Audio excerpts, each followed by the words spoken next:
사사기 16장 4절부터 우리 9절까지 한 절씩 교독하도록 하겠습니다. 이후에 삼손이 소렛골짜기에 드릴라라 이름하는 여인을 사랑하며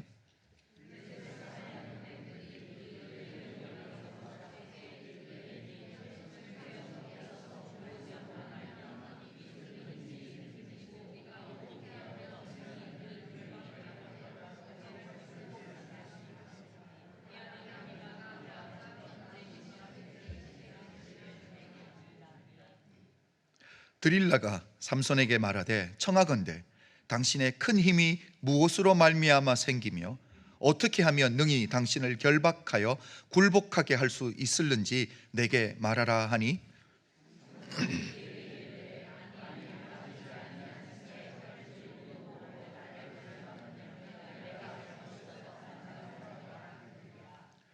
블레셋 사람의 방백들이 마르지 아니한 새 활줄 7을 여인에게로 가져오매 그가 그것으로 삼손을 결박하고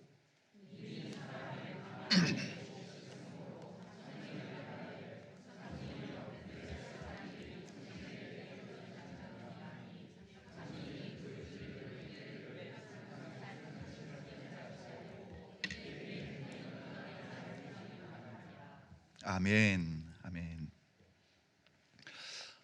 성경에서는 지혜와 우리 인간의 꾀, 지혜와 꾀를 구분해서 말씀하고 있습니다. 먼저 이 지혜라는 단어를 제가 사전적인 의미로 한번 찾아봤습니다. 이게 어떤 의미인지 사전적인 의미를 찾아봤더니 이렇게 말하더라고요. 사물의 이치를 빨리 깨닫고 사물을 정확하게 처리하는 정신적 능력, 이게 지혜다라고 정의했습니다. 이에 반해서 이 꾀부리다라고 할 때 이 꾀는 사전적인 해석은 이렇습니다. 일의 어려운 부분이나 책임을 살살 피하여 자기에게 이롭게만 하다가 꾀의 사전적인 의미입니다. 사전적인 의미를 보면 이 지혜라는 것은 긍정적인 의미를 가지고 있고 이것에 비해 꾀는 어떻습니까? 조금 부정적인 의미를 가지고 있다라는 거죠. 성경적인 해석은 어떨까 한번 찾아봤습니다. 잠언 9장 10절을 보면 여호와를 경외하는 것이 지혜의 근본이다라고 말하고 있습니다. 여호와를 경외하는 것이 지혜의 근본이다. 여러분, 이게 무슨 말입니까? 그러니까 뭔가를 우리가 인생에서 결정하고 선택하고 발을 떼려고 할 때 여호와를 고려하지 않는 결정, 내 위에 어른이 있다라는 사실을 고려하지 아니하고 결정하는 모든 것들은 지혜로운 결단이 아니다라고 해석을 해도 무리가 되지 않을 것 같습니다.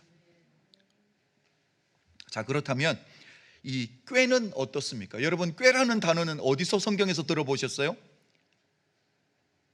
시편 1편 1절을 보면 뭐라고 말하고 있습니까? 복 있는 사람은 이라고 말하는데 악인의 꾀를 쫓지 아니하며 라고 말하고 있습니다. 여기서 꾀라는 단어를 히브리 원본 성경을 보면 애자라는 단어를 씁니다. 함께 의논하다라는 뜻이에요. 그러니까 복 있는 사람은 누구와 함께 의논하지 않아요?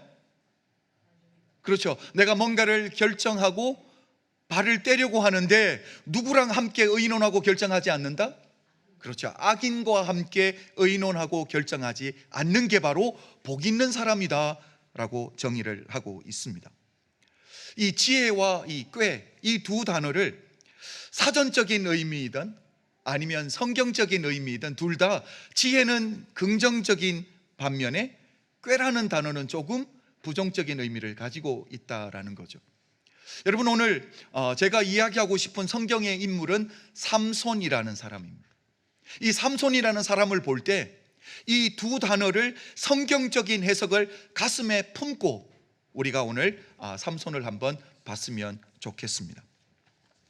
여러분, 이미 신앙생활을 좀 하셨던 분이라면 삼손이라는 이름을 들었을 때 벌써 내 안에 떠오르는 이미지가 있었을 거예요. 여러분, 삼손 하면 떠오르는 이미지가 뭐였습니까? 어떤 그림이 그려졌었어요? 나실린이 그려지셨어요? 나실린은 어떻게 생긴 거예요? 저도 알긴 아는데 나실린이 뭔지 어떻게 그게 떠오르시지?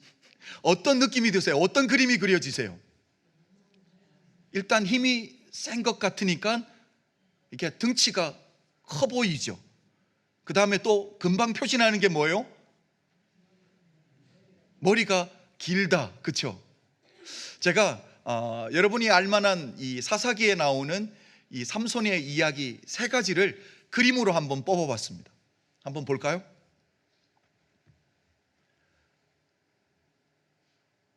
잘 안 보이시는구나.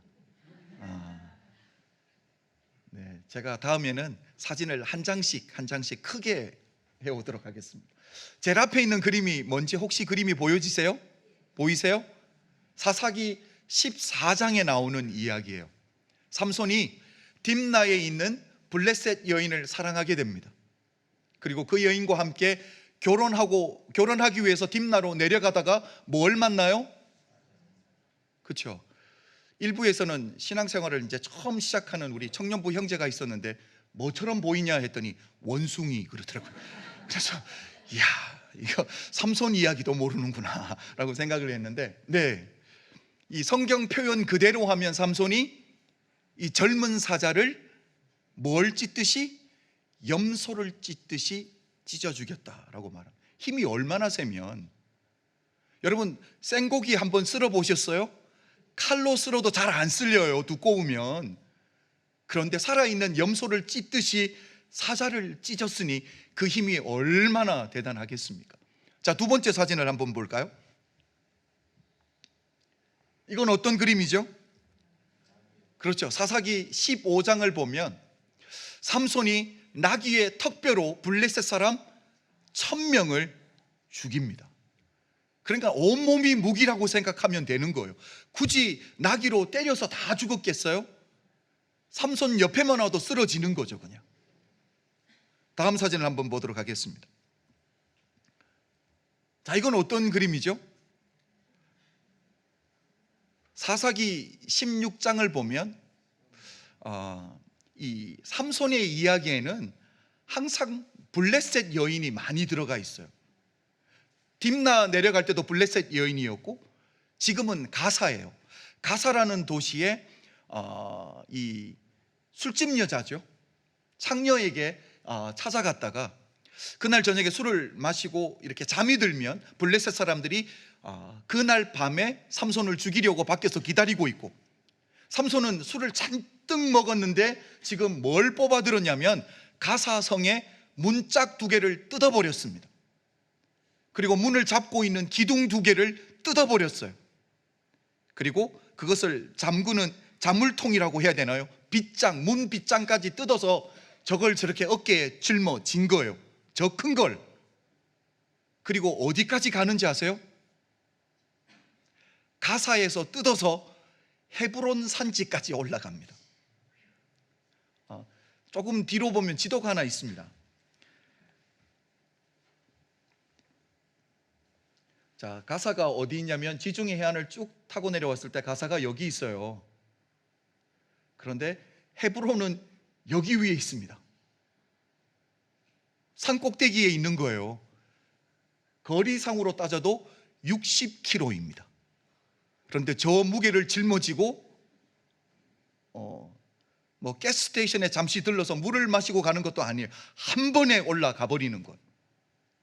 자, 우리가 처음에 그렸던 이 삼손의 이미지, 머리가 길고 힘이 세다라는 그 이미지에 오늘 성경에서 이야기해주는 스토리가 딱 맞아 떨어지는 것 같으세요? 좀 그런 느낌이 들죠, 그렇죠? 여러분, 우리가 일반적으로 특정인을 딱 생각하면 그 특정인에 맞는 틀에 박혀있는 이미지를 우리가 가지고 있어요. 여러분, 목사님 하면 어떤 이미지가 있어요? 저 말고요, 일반적으로 생각해 주세요. 권위적이다. 아니에요?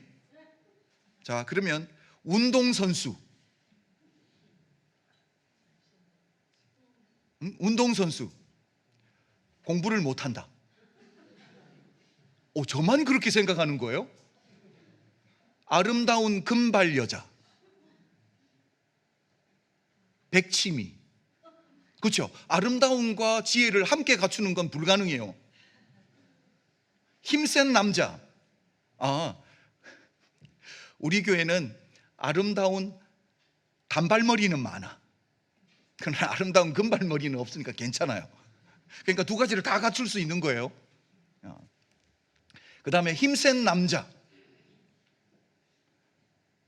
무식하다. 뭐 그런 우리가 일반적으로 어떤 특정인을 향해서 가지고 있는 틀에 박힌 이미지들이 있잖아요. 우리 좀 인정 좀 해주세요. 그래야지 설교를 할 거 아니에요. 예. 자, 그러니까 삼손을 떠올리면 힘센 남자예요.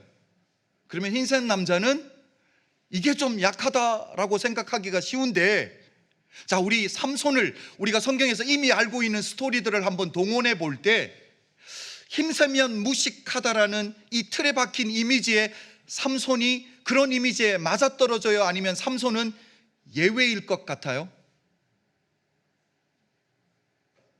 제가 이렇게 트위스트해서 질문을 하면 뭘 물어보고 싶은지 아시겠죠? 예외다라는 거예요. 그렇죠? 오늘 본문이 그걸 참 잘 보여주고 있습니다. 삼손이 얼마나 꾀가 많은지를 보여줘요. 자, 우리 7절을 한번 볼게요. 앞으로 조금 돌아가셔야 돼요. 7절 우리 한번 읽어볼까요? 시작.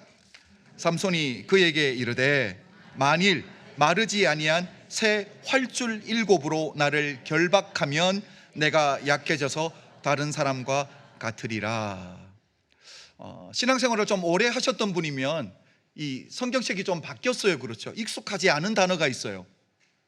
뭐라고 말하냐면 마르지 아니한 새 활줄이라고 말하는데, 우리 장로님들 권사님들 옛날 성경에 뭐라고 돼 있죠? 푸른 칡. 기억나시죠? 푸른 칡으로 되어 있어요. 자, 근데 이게 사실이에요? 거짓말이에요? 거짓말이에요. 그렇죠?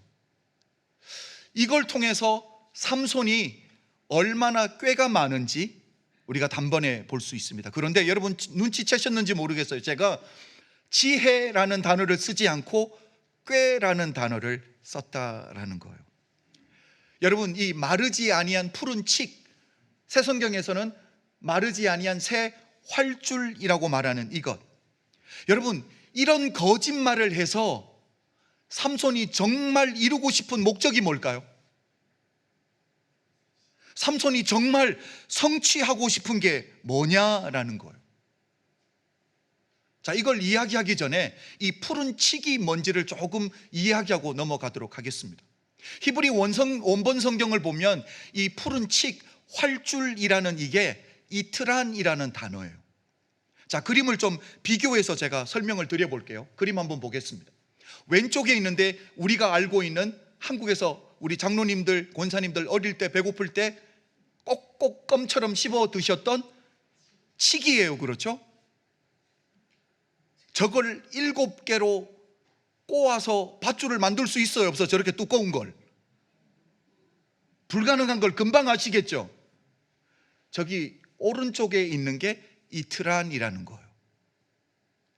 그러니까 이건 식물 같은 건데, 영어에서는 이 밧줄을 만든다고 해서 로프 플랜트라고도 부릅니다. 자, 중요한 건 뭐냐면 이 밧줄을 만드는 데 있어서 저걸 껍데기를 뺏기는 거예요. 먼저 껍데기를 뺏기면 얇고 길게 껍데기가 나오는데, 이걸 조금만 손질을 하고 3개, 4개를 우리 이 옛날에 어른들 볕단이라 그래야 되나요? 뭐라 그러죠?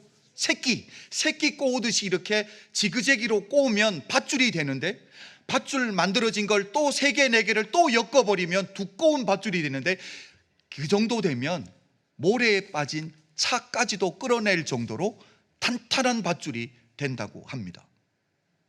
자, 그런데 중요한 건 뭐냐면 이 이트란이 자라는 서식지가 어디냐라는 거예요.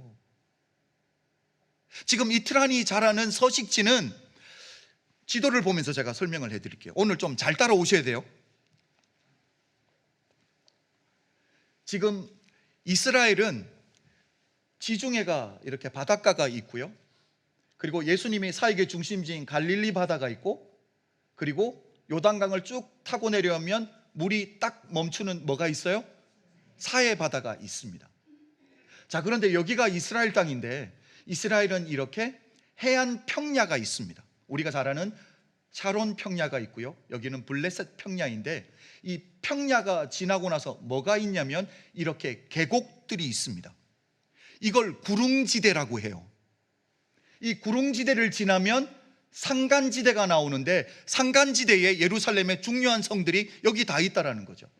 여기 빨간 닷이 뭐냐면 예루살렘입니다. 그리고 베들레헴이에요. 여기가 헤브론입니다. 그래서 예루살렘에 있는 곳이 성전이 있잖아요, 예루살렘에. 그래서 내가 눈을 들어 산을 보니 주의 도움이 어디서 올꼬. 그러니까 성전이 어디 있는 거예요? 산 위에 있으니까 그렇게 표현하는 거예요. 지역적으로 표현한 표현이거든요.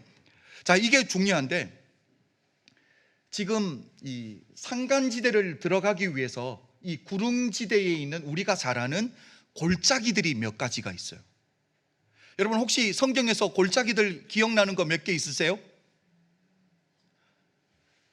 여기 위에 있는 게 아얄론 골짜기입니다. 아얄론 골짜기는 어디서 들어보셨어요? 여호수아가 기브온을 구하기 위해서 하나님 앞에 해를 멈춰달라고 기도할 때 뭐라고 기도합니까? 해야 너는 기브온 위에 멈추어라, 달아 너는 아얄론 골짜기에서 멈춰라. 달이 멈췄던 곳이 여기예요. 그리고 밑에 보면 바로 소렉 골짜기가 있습니다. 이 소렉 골짜기를 타고 올라가면 예루살렘으로 연결되고요, 해안 쪽으로 내려오면 욥바라는 항구가 있습니다. 그리고 이 밑에를 보면 엘라 골짜기가 있어요. 엘라 골짜기는 뭐로 유명해요? 다윗과 골리앗이 싸웠던 곳이 엘라 골짜기입니다. 그래서 엘라 골짜기를 타고 올라가면 헤브론이 나오고요, 소렉 골짜기를 타고 올라가면 예루살렘이 나온다라는 거죠. 자, 그런데 오늘 지금 드릴라와 사랑이 빠져있는 삼손이 어디에 있는 거예요?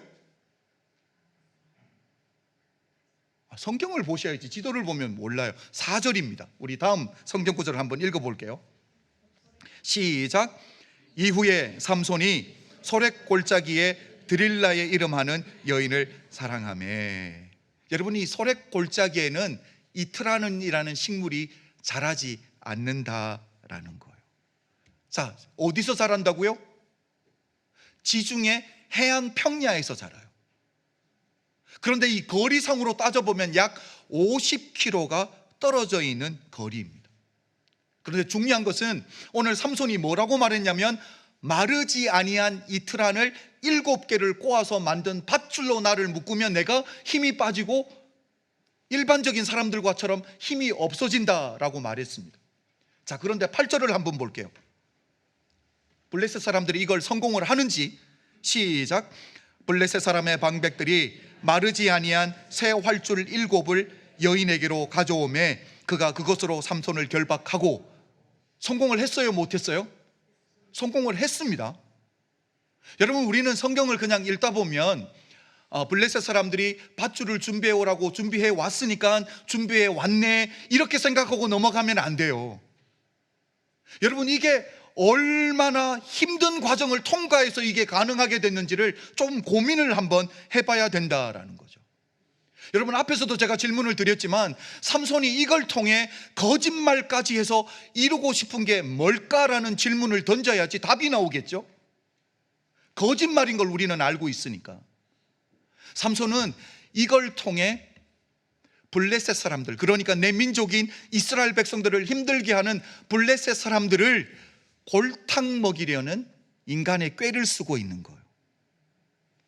여러분, 한번 생각해 보십시오. 블레셋 사람들이 드디어 삼손을 결박할 수 있는 방법을 알아냈어요. 얼마나 바빠지겠습니까? 이때가 기회인데 이거 놓치면 돼요, 안 돼요? 이 기회를 살리려고 군사 작전을 필 거라는 거죠. 자, 그런데 중요한 건 마른 걸 가지고 오면 돼요, 안 돼요? 안 돼요. 마르지 않은 걸 가지고 와야 돼요. 그런데 껍질을 벗기고 50km를 오면 그 껍질은 어떻게 돼요? 말라버려요. 이걸 마르지 않은 것을 갖고 오기 위해서 블레셋 방백들이 모여서 나름대로 머리를 얼마나 굴렸을지를 한번 생각을 해보라는 거예요. 이걸 삼손이 원했던 거예요. 골탕 먹이는 거예요. 힘들게 마는 거예요. 허탈하게 만드는 거예요. 여러분, 마르지 아니한 이 트란을 가지고 오는 게 이게 가장 중요한 거잖아요. 그러니까 뭘 세이브해야 되는 거예요? 시간이 가장 중요해요. 시간이. 여러분, 거리도 거리지만 이 지형상의 상황도 한번 보십시오. 이 트란이 자라는 곳은 평야예요. 평지예요. 그런데 지금 소렉 뭐라고요? 골짜기예요. 구릉지대예요. 구릉지대는 평야에서 이 sea level로 봤을 때 약 450m에서 500m까지 올라가 있는 거리예요. 평지 가는 것보다 500m 산길을 올라가는 게 얼마나 더 힘들겠습니까? 그러니까 이 블레셋 사람들이 자기들끼리 모여서 얼마나 머리를 굴리고 아이디어를 굴렸겠냐라는 거예요. 어떻게 하면 이 트란을 마르지 아니하고 가지고 가서 7개로 꼬아서 밧줄을 만들어서 삼손을 묶을 수 있을까? 여러분, 제가 블레셋 사람 입장에서 한번 생각을 해봤어요. 어떻게 했을까? 제가 보면 달인들을 뽑았을 것 같아요. 우리 한국에 달인들이 있잖아요, 그렇죠? 첫 번째, 어떤 달인을 뽑았을까요? 이 트란에 있어서 달인을 뽑았겠죠. 뭐가 가장 싱싱한 건지 알아볼 수 있는 사람, 싱싱한 걸 선택해야 되지 않겠어요, 그렇죠? 그 다음에 어떤 달인이 필요할까요? 새끼를 빨리 꼬우는 사람. 시간이 중요하니까 저한테 맡겨놓으면 이거 세워라 내워라 꼬고 있으면 그 사이 다 말라버릴 테니까 누가 있어야 돼요? 어느 누구보다 빨리 새끼줄을 꼬우는 사람이 필요했겠죠. 그리고 이걸 가지고 와야 되니까 누가 또 있어야 돼요? 달리기 잘하는 사람들이 또 필요했겠죠. 마치 올림픽 성화 봉화 옮기듯이 구간별로 만들어 놓고 그거 들고 엄청 달렸을 거예요. 여러분, 이게 쉬운 과정이 아닌데, 여러분, 이렇게 치밀한 군사작전까지 펼쳐서 이 트란을 만들어서 왔어요, 안 왔어요? 왔어요. 그런데 그 결과가 뭐예요? 우리 구절을 한번 읽어보겠습니다. 이렇게 힘들게 준비해 온 걸 마음에 두고 읽어야 돼요. 시작. 이에 사람을 방 안에 매복시켰으므로 삼손에게 말하되, 삼손이여, 블레셋 사람들이 당신에게 들이닥쳤느니라 하니, 삼손이 그 줄들을 끊기를 불탄 삼시를 끄는 같이 하였고 그의 힘의 근원은 알아내지 못하니라. 자기들은 이렇게 고생해서 준비해 왔는데 뭐 끊어버리듯이, 불탄 줄 끊어버리듯이 팍 끊어버리니까 그때 그 장면을 보던 블레셋 사람들의 마음이 어떻게 됐을까요? 허탈감에 빠지는 거죠. 우리가 여태까지 무슨 고생한 거지? 이렇게 머리 굴려가며 육신을 써가며 다 했던 게 어떻게 된 거예요? 허사가 돼버린 거예요. 얼마나 허탈하겠습니까? 그리고 삼손은 이미 다 자기가 계획한 대로 돌아가고 블레셋 사람들이 허탈해하는 모습을 보면서 속으로 어떻게 했을까요? 자식들. 얼마나 나름대로 쾌재를 불렀겠어요, 속으로. 그런데 저는 이 장면을 보면서 어떤 생각이 들었냐면, 이 장면을 다 지켜보고 계신 우리 하나님은 어떤 생각을 하셨을까? 그렇잖아요. 우리 하나님은 삼손을 나실인으로 태어나게 하셨어요. 여러분, 나실일은 인간이 하나님께 데디케이션 하는 거예요. 우리가 하나님께 드리는 거예요. 하나님, 내가 이번 달 30일 금식 기도하겠습니다. 그렇게 하나님 앞에 내가 특별하게 헌신하는 기간을 두는 게 나실인 제도예요.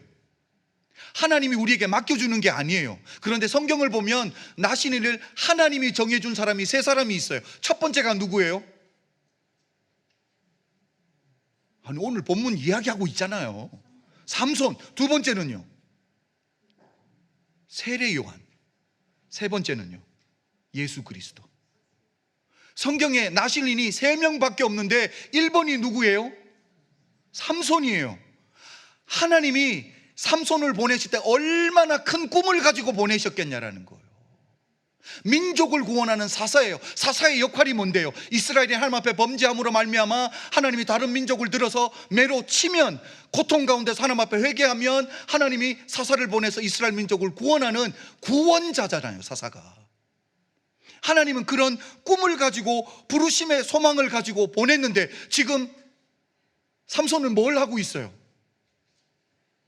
자기 혼자 꾀부리고 자기 계획대로 잘 되니까 좋아서 헤이 하고 있는 거예요. 지금 그 모습을 보는 우리 하나님의 마음은 어떠셨을까라는 거죠. 우리 하나님도 삼손처럼 속이 시원하셨을까 정말? 여러분, 제가 설교를 시작하면서 던졌던 그 두 단어, 지혜와 꾀라는 단어로 한번 생각해 보자고요. 지혜를 성경이 어떻게 정의했습니까? 잠언 9장 10절을 보면 여호와를 경외하는 것이 지혜의 근본이다. 그렇다면 내가 뭔가를 결정하고 선택하고 믿음의 발을 뗄 때 여호와를 두려워하지 않고 결정하고 발을 다 뗀 건 지혜로운 결정이다, 아니다? 아니다라고 분명히 말씀을 드렸어요. 그렇다면 오늘 지금 삼손이 마르지 아니하는 이틀한 7개를 꼬아서 나를 묶으면 내가 다른 사람과처럼 약해진다라는 이 모든 것을 정말 하나님을 경외함으로, 하나님을 고려하고 하나님을 두려워함으로 하나님 앞에 기도하며 간구하며 결정하는 지혜였습니까? 아니면 그냥 인간적인 꾀였어요? 그냥 내 민족을 괴롭히는 블레셋에게 낭패감을 주고 허탈감을 주기 위한 인간의 꾀였습니까? 아니면 하늘로부터 오는 하나님의 지혜였습니까? 여러분, 삼손이 인생을 어떻게 살아가고 있는지를 보자라는 거죠. 하나님 앞에 분명히 소명을 받은 자인데 하늘로부터 오는 지혜로 살아가는 자가 아니라 그냥 인간의 꾀로.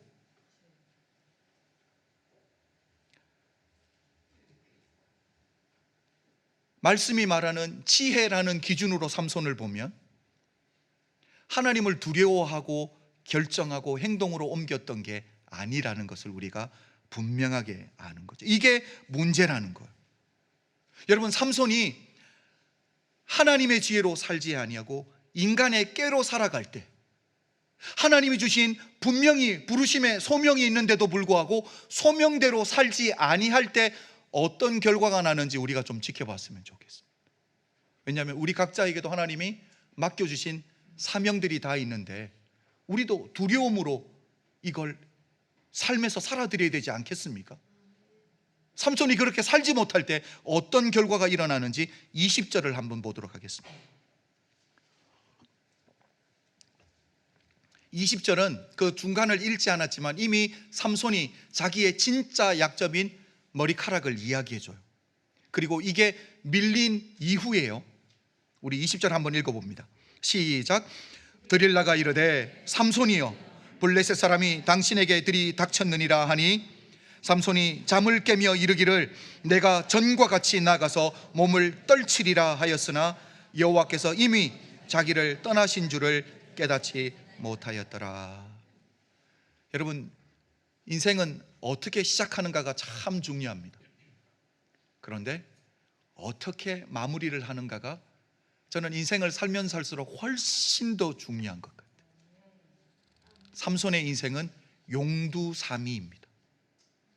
용의 머리로 시작했는데 뱀의 꼬리로 끝나는, 끝이 너무 안 좋다라는 거죠. 여러분, 삼손만큼 하나님의 큰 은혜와 축복을 받고 태어난 사람이 몇 명이 있습니까? 하나님이 나실인으로 선택해서 태어났습니다. 그리고 하나님의 희망이었어요. 당신의 백성을 구원해낼 사사로 하나님이 세우는 하나님의 희망이었습니다. 그런데 하나님의 임재를 상징하고 하나님의 능력을 상징하는 내 힘이 이미 내게서 떠나갔는데 그걸 감지하는 능력이 있어요, 없어요?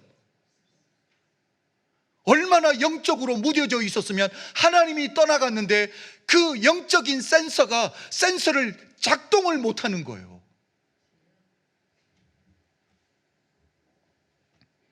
하나님의 사람임에도 불구하고 여러분, 인생을 살아갈 때 크고 작은 결정들을 하나님 앞에서 지혜로 결정하는 것이 아니라 인간의 지혜, 인간의 꾀, 인간이 살아가면서 삶에서 터득한 경험들에 의해서 살아가니까 결국 이렇게밖에 안 되더라는 거예요. 여러분, 저는 우리 사랑하는 성도님들 이렇게 좀 도전하고 싶습니다. 우리 사랑하는 성도님들은 인생을 살아갈 때 중요한 결정들이 얼마나 많겠습니까? 아니, 작은 결정들도 있습니다. 마음의 소원들도 있습니다. 이 모든 것들이 하나님 앞에서 생각하고 고려하고 하나님을 두려워하는 마음에 결정하고 움직일 수 있는 예수의 사람들이 다 되시기를 주님의 이름으로 축복합니다. 여러분, 삼손의 이야기가 여기서 이렇게 끝나면 얼마나 암울하겠습니까? 우리 하나님은 은혜의 하나님입니다. 오늘 본문이 여기서 끝나지 않은 게 저는 얼마나 감사한지 몰라요. 우리 22절을 한번 볼까요? 22절 한번 읽어봅니다. 시작. 그의 머리털이 밀린 후에 다시 자라기 시작함이라. 여기서 가장 중요한 단어가 뭐겠어요? 다시. 여러분, 첫사랑을 잃어버렸습니까? 다시 회복하면 되는 줄로 믿습니다. 마음이 낙담되셨어요? 다시 일어나면 되는 줄로 믿습니다. 여러분, 이게 얼마나 중요한 단어인지 몰라요. 하나님의 은혜가 다시 삼손의 그 10년 가운데서 꿈틀꿈틀거리고 올라오는 거예요. 여러분, 이게 예수 믿는 사람의 능력인 줄로 믿습니다. 여러분, 이게 삼손이 하나님을 선택했기 때문이에요? 삼손이 하나님을 붙들었기 때문이에요? 아니에요. 하나님이 삼손을 붙드시고 하나님이 삼손을 기억하고 계시기 때문이에요. 하나님 말씀에 불순종했을 때 하나님이 징계하신 건 맞습니다. 사랑하시기 때문에 징계하셨는데 징계가 끝이 아니더라는 거예요. 믿음의 사람이 하나님을 다시 붙들고 내 속에서 은혜가 꿈틀꿈틀 일어나면 하나님의 사람이 다시 한번 일어나게 되는 줄로 믿습니다. 여러분, 우리 하나님은 어떤 분이에요? 우리를 한번 사랑하시겠다고 결정하시고 우리에게 은혜 주시겠다고 한번 결정하시면 우리를 향한 그 하나님의 사랑과 우리에게 부으시는 하나님의 은혜가 결코 마르지 아니하는 생명의 저수지가 되어 우리에게 끊임없이 공급되게 되는 줄로 믿습니다. 이사야 42장 4절은 이렇게 말합니다. 상한 갈대를 꺾지 아니하며 꺼져가는 등불을 끄지 아니하고. 여러분, 사단은 우리 주님이 십자가의 죽음으로 다 끝났다고 생각했어요. 죽으면 끝났다라고 생각합니다. 사단의 그 머리에는 부활이라는 단어가 없는 거예요. 부활을 이해할 수가 없는 거예요. 그런데 우리 주님은요, 다시 살아나신 줄로 믿습니다. 여러분, 이게 부활의 능력이에요. 믿음의 사람은 다시 일어나면 되는 거예요. 다시 회복하면 되는 거예요. 다시 믿음의 발을 떼면 되는 줄로 믿습니다. 그렇게 함께 믿음의 발을 떼는 예수의 사람들 다 되시기를 주님의 이름으로 축복합니다. 기도드리겠습니다.